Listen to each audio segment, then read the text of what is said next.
Lion of Judah Society. Yes. Shalom, Chaverim. Salam to T'ena Yistalin.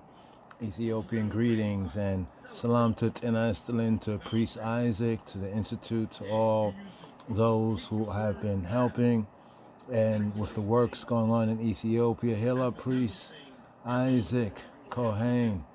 Right? Kahin Yitzhak.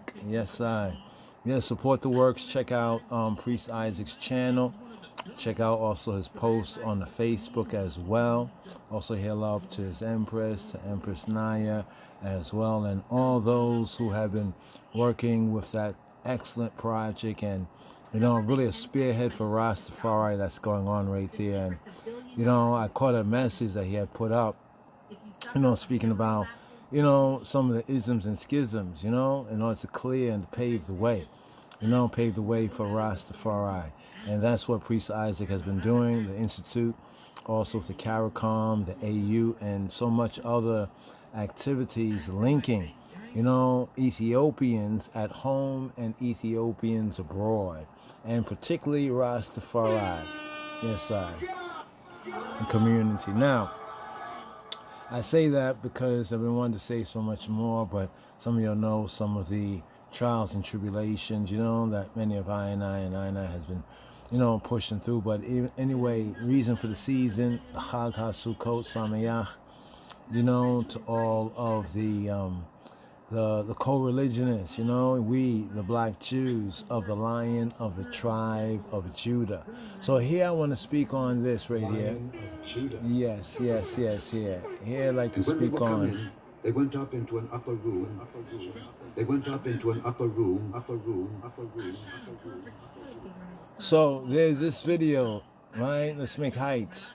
Right here in this particular video, I want to share this and get some of your input. Now we're going through the holy season.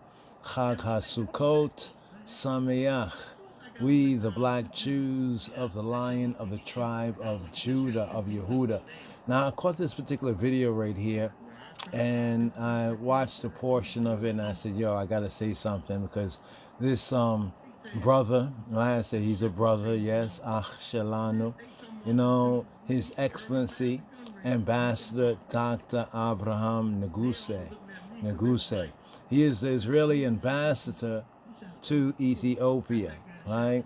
One of our people, the Beta Israel of Ethiopia, Yes, Beta Israelites, here is our Israeli ambassador. And this is on the Arts TV World. The Arts TV World right here. Give thanks, sis, for this is an excellent interview. Excellent interview. And I hope more one-to-ones. We really need to start to speak about the way forward, and give thanks to the fellow Talmudim, fellow disciples, in the Torah studies, about to begin a new semester right here. But here's a half of the story. Now, Priest Isaac, I put forth the video concerning his Imperial Majesty relations with the state of Israel. And this also we had comment on before, but it's good to see many more of the Ras Tafari. We're becoming aware. Education is the key. Teaching of His Imperial Majesty, Garmawi Negus Negest. Education is the key. But what about Ethiopia's role in the formation of the state of Israel? Now, this is another half of the story. Brothers and sisters, when it said that the half of the story has not been told, right? That's not just a saying. No. That's not just a saying. It's a reality that half of the story has not been told. So, if we don't know, right? If we're ignorant, right? What did the apostle Hawaria Paulo say?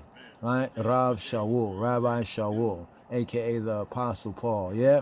What he said, brethren, I would not have you ignorant, right? Ignorance means not stupidity or being stupid, right? That's not what ignorant means. Ignosis, gnosis is knowledge. Gnosis from the Koine Greek means not knowing. So not knowing these crucial facts. Now, I've been pointing out the book, what's that book right there? Alliance and Alienation as a kind of a point of reference. In the recent 2-3 years since the Simchat Torah, since October 7th. Oh, that's another video got to do. The Beta Israel hero, the Ethiopian Jew hero, right, of October 7th. Really hoping that they come to some really agreement of a peace treaty, between the state of Israel and Hamas, that's been going on for the past like two or more years roughly. But it's interesting because we're coming up on the same event horizon that began it all. And then we heard, earlier yesterday, we heard that there's a potential peace, treaty or peace deal, whatnot going on. Maybe it will happen. Maybe it will not happen, but we hope that, especially for our communities. Also, hail up to Ashriel Moore.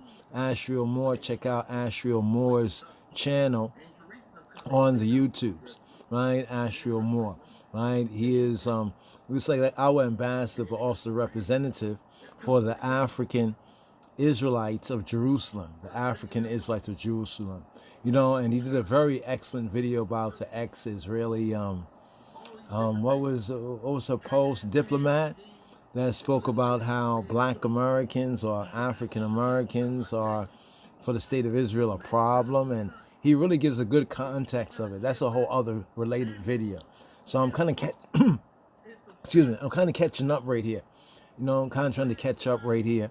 We had a podcast, and some of the brothers and sisters, that podcast had some internet difficulties. It knocked, the whole podcast was knocked out, but hopefully we'll make that up for the TJIF. Thank Jah. Ras Tafari, thank you. The Friday, the Shabbat time coming in. So hopefully we get this post up there. But I just want to point some attention. So this is like a video to point attention to some other videos, right? So this particular video here is very, very important because here His Excellency Ambassador, right, Abraham Neguse, he reveals some half of the story and some facts that when I first revealed it to ones concerning the special relation between Ethiopia, right, and Israel of ancient times, and even with the state of Israel here in modern times, they kind of shake their heads, they're incredulous of it. And then concerning His Imperial Majesty Haile Selassie, right, the conquering line of the tribe of Judah, Moa and Besazem Negede Yehuda, Kadamawi Haile Selassie, Negusa Negesa Ethiopia, the King of Kings of Ethiopia, Siyume Exabia, the chosen one, the elect of God. When we mention concerning the special relationship, right, even with the modern state of Israel, some thought, well, that was it. No, there's more to it. And His Excellency Ambassador, the Israeli ambassador to Ethiopia, the Beta Israel community, right, that has, in a sense, one might say, repatriated. Now, some will say, what does Ethiopia have to do with the modern 1948 state of Israel? All right, well, I think begin right here, right? We have to begin with Ethiopia's both ancient and biblical, right, role, right, as well as the modern role. As we said, the half of the story. This is why we point out many of the documents, Chabarim, Talmudim, that we point out, in particular, Alliance and Alienation, a very good book by Haggai Ehrlich, right? Also, the testimony here in this particular video, Ethiopia's role. Something important he says at the beginning that, Arts TV World kind of clips and highlights in the opening part, like as a particular, like, almost like an hors d'oeuvre, right? In a sense, where he says that Ethiopia is the only black, we could say, country or African country, right, that owns property, that actually owns property. I gotta point this out. Did you know that Ethiopia is the only, right, black country that owns property? And we say property not because of 1948, but prior to 1948 and going back to ancient biblical times. Yes, Ethiopia does. You see what I'm saying? So really to understand the half of the story, because even when they say, well, why in 1973, around their parts of the Yom Kippur War, why did Ethiopia, why did His Imperial Majesty's government, the Lion of the tribe of Judah, break diplomatic relations? Well, Dr. Abraham Neguse, he actually goes into and presents some very good facts as a point of perspective. I would like to get into some more details and kind of like chop it up. Definitely looking forward, as we come through the holiday season, the high holy season, the Shalosh Regalim season right here, Chag HaSukkot, Feast of Tabernacles, begin a new discipleship, Talmudim, Shana, with the Torah readings and feedings, and also some special podcasts on the Ras Tafari Israelites. So on the Ras Tafari Israelites channel, it's still going with that name right there, Ras Tafari Israelites. What Babylon feel like? Right? Ras Tafari, called, chosen, and faithful. Right? We Ethiopians at home and abroad, are you not as the B'nai Kushim unto me, O B'nai Yisrael? All right, so let's take some basic facts right here. So hopefully you get to check out Inside Ethiopia, Israel Ties on My Africa on the Arts TV World. Check out that excellent video right there with His Excellency Ambassador Dr. Abraham Neguse, right, the Israeli ambassador to Ethiopia from the Beta Israel community. Right, so here, this is a cover to Priest Isaac's video on Haile Selassie's relationship with the state of Israel. And going into even when the break, right, when there's that break of the severing of diplomatic relations just before the godless and creeping coup, right, what we know and what we call the godless and creeping coup against the imperial majesty. Many will call it the Ethiopian revolution, but really it was a rebellion. When I say more, you will say fire, more fire. You know what I mean? You know what I mean? You know what I mean? And Naman. Now, Emperor Negusa Negas, the King of Kings, and the Amharic Emperor is actually written as King of Kings, literally. It's Emperor is a translation, but in the Royal Amharic is Negusa Negas, King of Kings. Haile Selassie maintained a strong, though complex, right? And we got to really explore, the divinity that's in the details, through complex relationship with Israel, speaking about the state of Israel, the modern state, 1948, based on strategic alliances, religious affinity, and common geopolitical threats. This relationship ended in 1973 when Ethiopia, or more correctly for historical purposes, Imperial Ethiopia, we like to call it majestic, but I think academically, more correctly, Imperial Ethiopia, severed ties with Israel, or more correctly, with the state of Israel. It is said under pressure from Arab nations. Now, we see a lot of Ras Tafari, kind of, I call it jumping out the window with support for the Palestinian, the Palestinian, so-called Palestinian agenda, so forth and so on. Even, brethren who we have had some deep conversations and we can agree on many things. But I think this is a matter of, when we say education, right? It's a matter of education being the key, right? Because there's a lot of ignorance and a lot of misunderstanding. So even for us beginning to even explore more, right, Haile Selassie's relationship with the state of Israel and Imperial Ethiopia's relationship, and also speaking about Ethiopia and even the formation of the 1948 state of Israel, some would say, why? Like, how does this make sense? Right? And it's a matter of ignorance, right? When you don't know, ignosis, right? You don't know. Now, when ones don't want to know, that's when it becomes stupidity. But ignorance is just like things you don't know, right? I did not know that, whoa, we got an Israeli ambassador to Ethiopia from the Beta Israel community.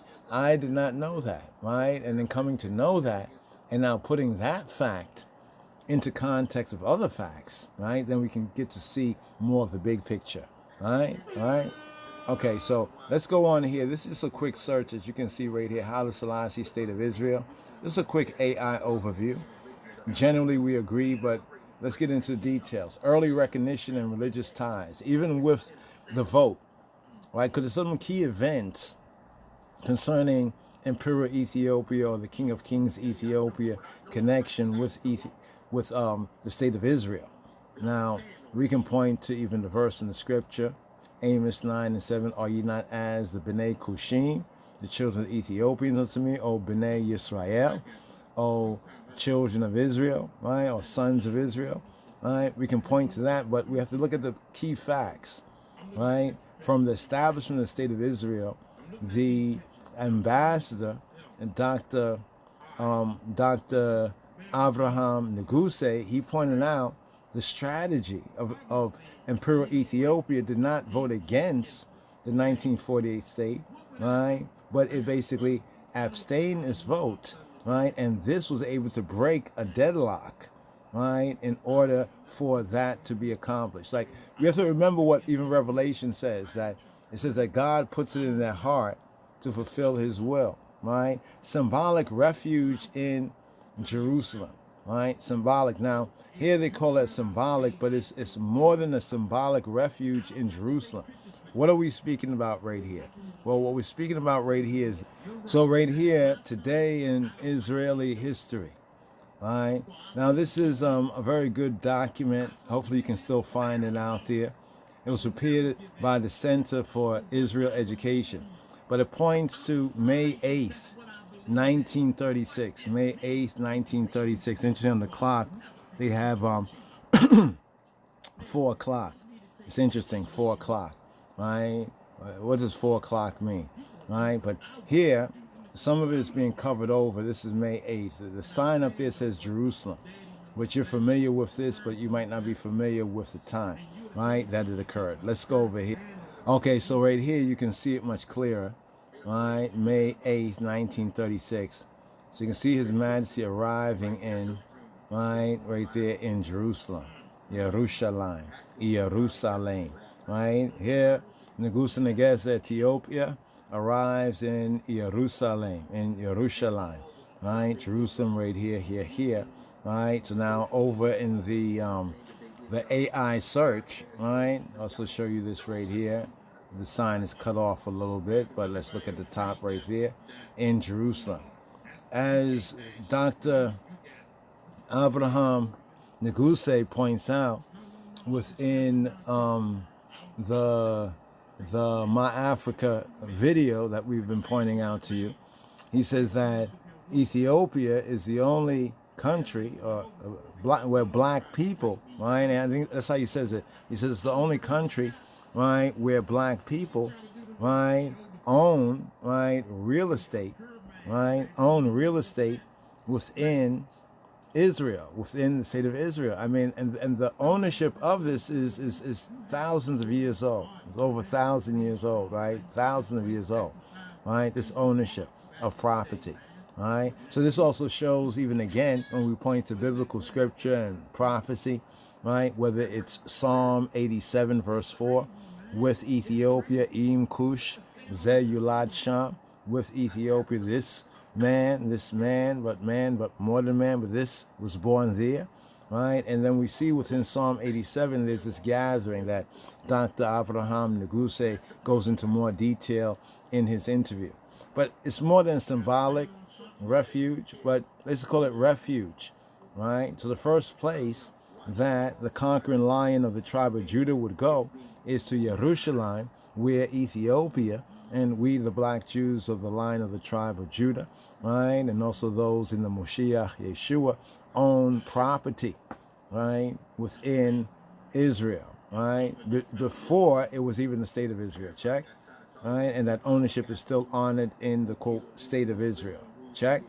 In 1936, after Italy's invasion of Ethiopia, Haile Selassie and his family fled into exile, right, in the British Mandate of Palestine. Now, you note the sign showed you Jerusalem. And Jerusalem is what is the capital of Israel. But at that time, it was the British Mandate of Palestine. This is, so people, you're supporting Palestine, but you're supporting something that was still part of so-called British, right, colonialism and imperialism, check? And found temporary refuge in Jerusalem. Why? Because Ethiopia, once again, owned property, right, within, we black people. So just think about that for a moment. even before 1948, right? Ethiopia owning property, right, within Jerusalem, within Israel. Now, they say that this was a highly symbolic move given the Solomonic dynasties, speaking about David having a son named Solomon and Solomon having a son named David, that would renew the kingdom of David into the tops of the mountain.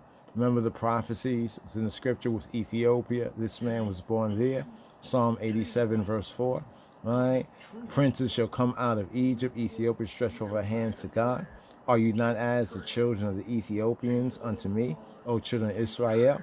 Amos 9 and 7. So given the symbolic dynasty's claim of descent from the biblical King Solomon, right? Then also, what about the formal diplomatic ties? After the establishment of the State of Israel, circa 1948, Ethiopia officially recognized it in 1956.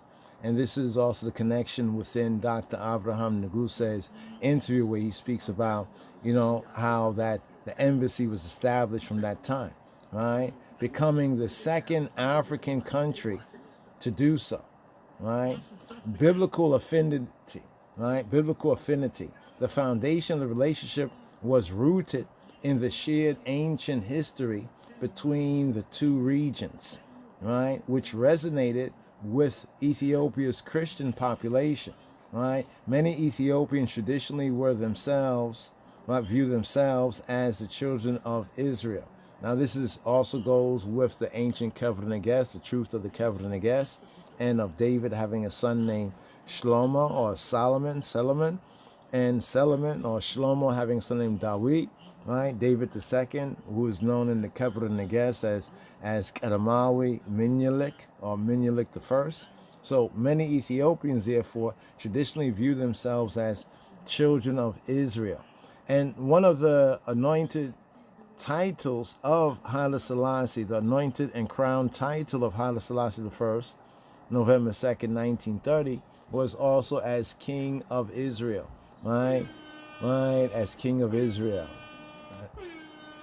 All right, so this needs to be noted also with the biblical prophecy, Amos 9 and 7, are you not as, right, the children of the Ethiopians of me, O children of Israel, fostering, therefore, a sense of shared identity and brotherhood, right? So a strategic alliance, because when we speak about, well, what was the relationship, especially during the majestic and imperial Ethiopian times, right? It's important to have these basic facts, right? A strategic alliance, shared enemies, right? So the kingdom of the King of Kings, and we could say the state of Israel, right, had, and still we do have shared enemies. And this is where we say like the ignorance among many of the, many of our people, right? Who I think should know this, but this is where iron sharpen iron. Get to know this. Ethiopia and Israel became de facto allies, right? Not allies,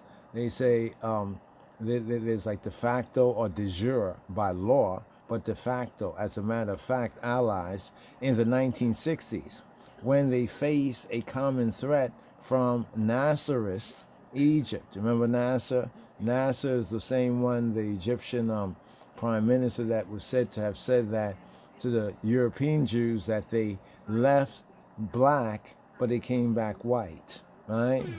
Right?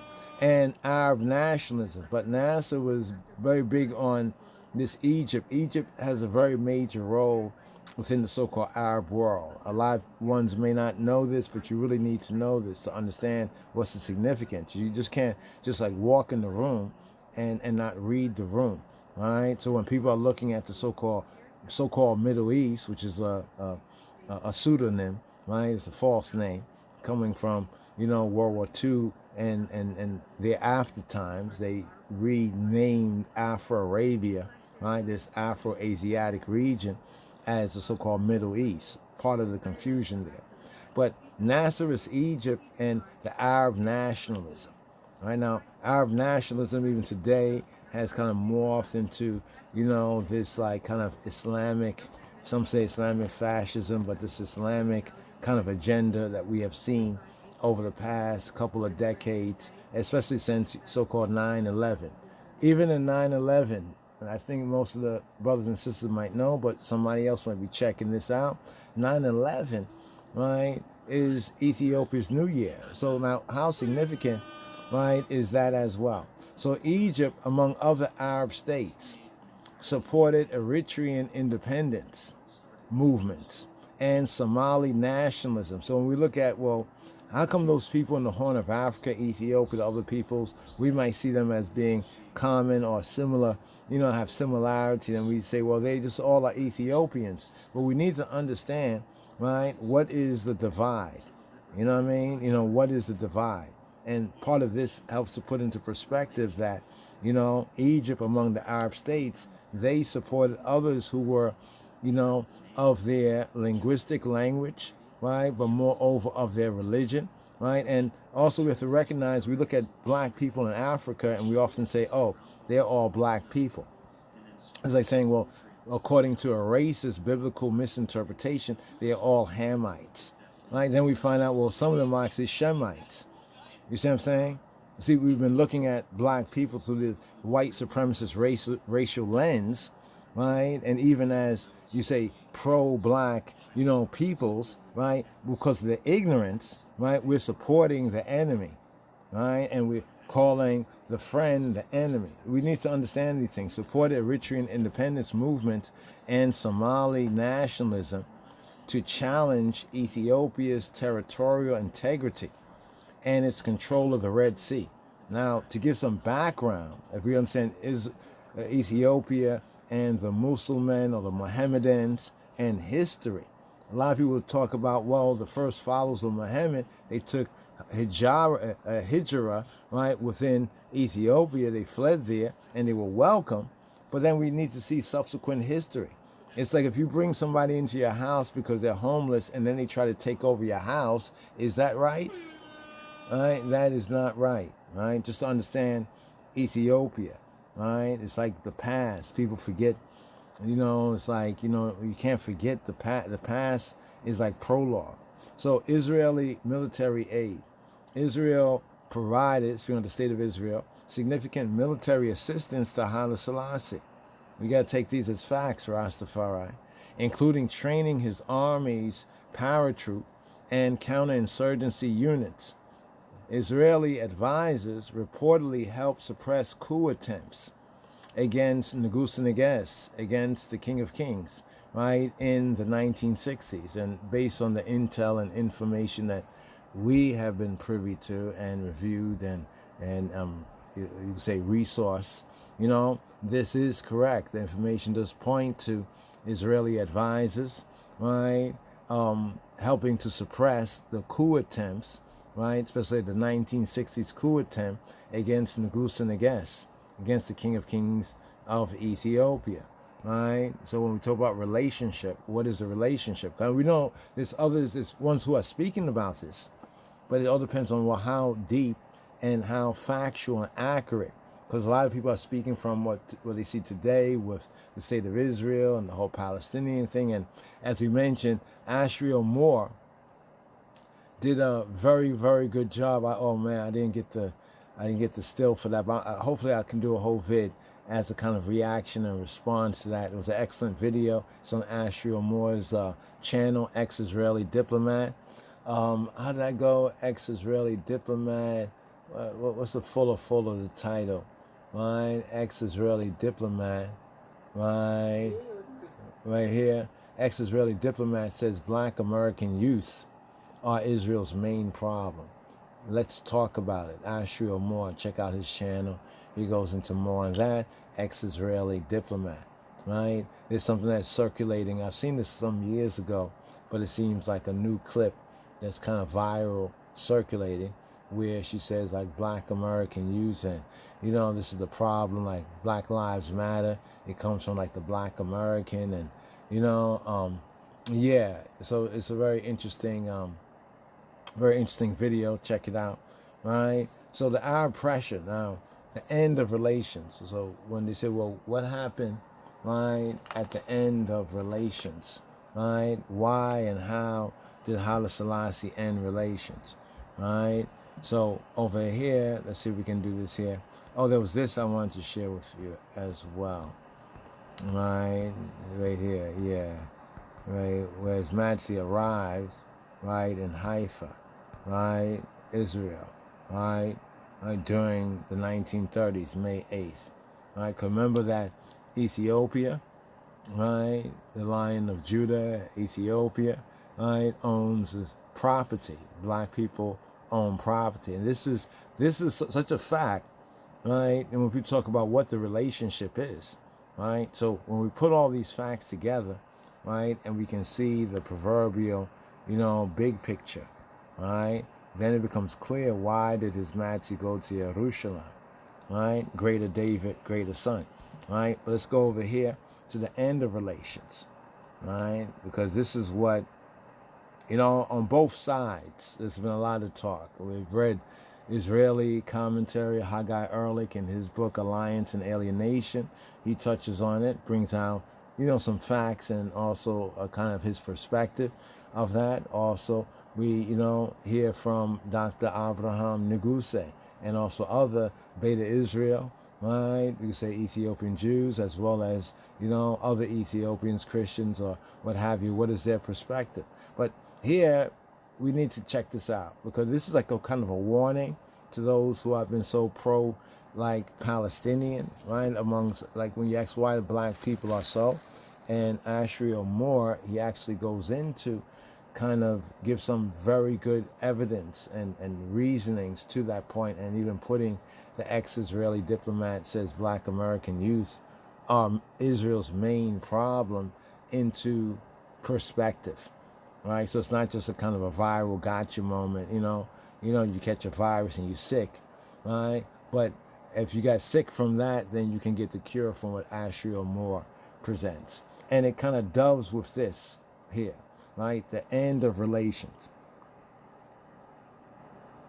So here, in speaking about the end of relations, Arab pressure, we said that the Arab pressure. Through his rule, Haile Selassie faced significant pressure from the Arab nations.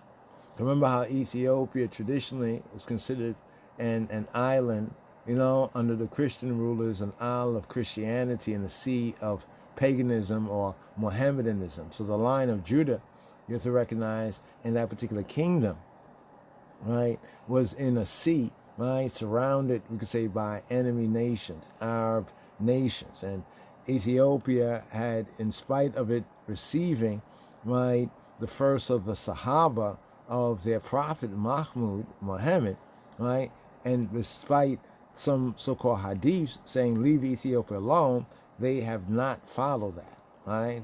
The Bedouin, the desert Arabs, right? So the Arabs, right, sought to end his relationship with the state of Israel.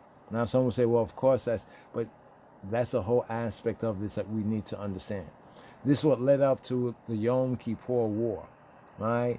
In October 1973. Now, if you think about the what they call the October 7th with the state of Israel and Hamas and the Palestinians, the Simchat Torah, right? That occurred when? October, right? October 1973, right? With Arab states demanding that African nations take a stand. This is the same thing that's being done today, right? And is beautiful, because I think people are beginning to see through this. Black people are beginning to wake up, right? We just think, oh, well, the Palestinians are our friend because they're not black, but they're not like the white Jews, and therefore, look, they're being oppressed, and we don't really see the full picture, right? You're not seeing the full picture, right? What right do Arab states have to demand African nations anything when we understand that the majority of the Arab states were also Islamic states, and they partook, right? They partook gratuitously, right, in the enslavement of black African peoples, right? What about that right there?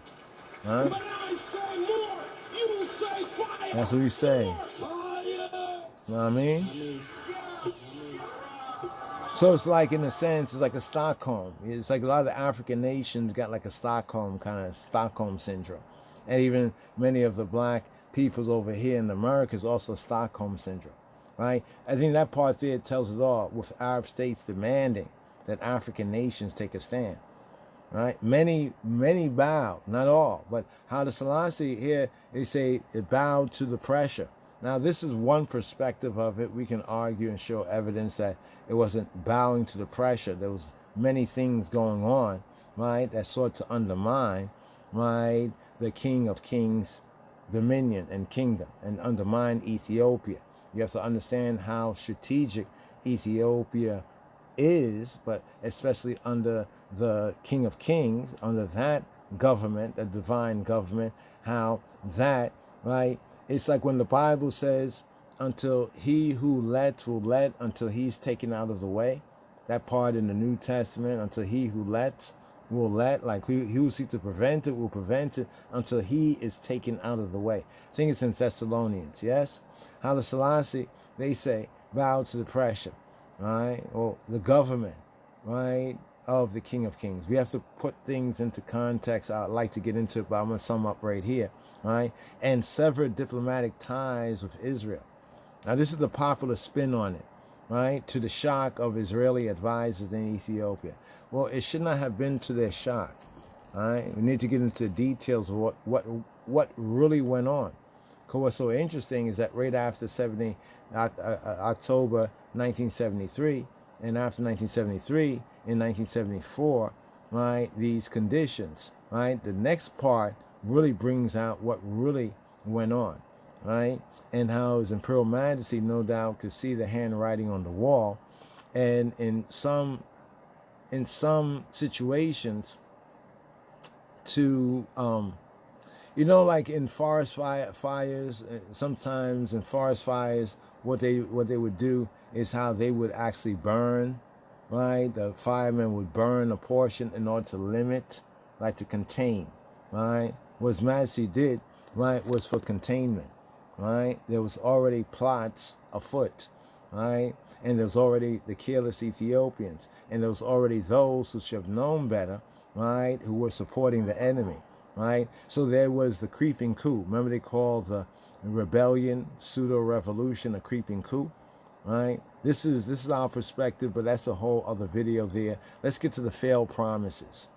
While Arab nations, particularly Saudi Arabia, right? And this is also warning to ones like Abiy Ahmed, a lot of wonderful prosperity, all that's going on with Ethiopia, very great. But they are also relying on these same, you know, desert Arab, the Bedouins, right? These desert Arabs, right? And you have to be careful. We have to learn from what happened before. While the Arab nation, particularly Saudi Arabia, they had promised financial aid in return. And also what the Arab nations, particularly Saudi Arabia, did with the oil crisis, that how that politically affected so many nations, including Ethiopia. So when we hear that there was these protests going on, student protests, other kind of protests going on, you know, it's because of the whole economic situation when Saudi Arabia and the other Arab nations used the petrol, right, as a weapon, but they had made certain promises, right, that they had not kept. I'm saying to my people today that's supporting the jumping out the window for the Palestinian and other kind of things, watch it, because the same thing. They'll make promises, right, and they won't keep it, right? In fact, some are already realizing that fact. So the assistance, right, did not fully materialize. It's like today when Palestinians, you know, certain ones expect that we as black people, like that crazy Palestinian woman, that expect that we as black people are supposed to be on their side because of how they see us, right? And then you fit into their preconceived delusion, right? And guess what? Whatever assistance, right? When are they in our struggle? When have they mentioned our struggle? Do the Palestinians even say, well, you know, the black Jews are the real Israelites and even support us in that way, right? They don't do that. Now, shortly after 1974, Haile Selassie was overthrown, right? Or his government, right, was overthrown in a military coup. Because a lot of times when they say Haile Selassie, it's like it was just him alone. No, he had created a system. And we have to understand that what had happened, right, with that system, right, at that time. But be it as it may, made as it be, brothers and sisters, Yeah, another great book right here, Alliance and Alienation. This is the Haggai Ehrlich book that I was talking about. Right here, the Haggai Ehrlich book. Check it out, check it out, check it out. And check out this book right here, right? Sinai, May Sinai led Ethiopia, here from Sinai to Ethiopia. This one here by Dr. Sharon Shalom, right? The halakhic and conceptual world of Ethiopian Jewry. This is a very, I call this like the Ethiopian Shulchan HaOrit. He includes in this the Shulchan HaOrit right here, a halakhic guide, right, to the Beta Israel. Because often one speak about, well, how are the Beta Israel, the Beta Israel rites different than the Ashkenazi or Sephardic, and how are they similar? This is also another very great book right here. Definitely would recommend getting a read of this one right here, right? Jewish Identity, the Case of Ethiopian Jewry. Still got to get a copy of this one right here as well. But this one we do have a copy of, The Hidden and Untold History of the Jewish People and Ethiopians. And when we say Jewish people, namely speaking of we, the black Jews of the line of the tribe of Judah. And of course, as we began, we'll seal up right here. Check out this, Inside Ethiopia, Israel Ties, My Africa at Arts TV World. This here, interview with His Excellency Ambassador Dr. Abraham Nuguse, the Israeli ambassador to Ethiopia, one of our Beta Israel brothers right here. Check out his testimony as well, and let's have that conversation. What about Ethiopia's role in the formation of Israel, of the state of Israel? Lion of Judah Society.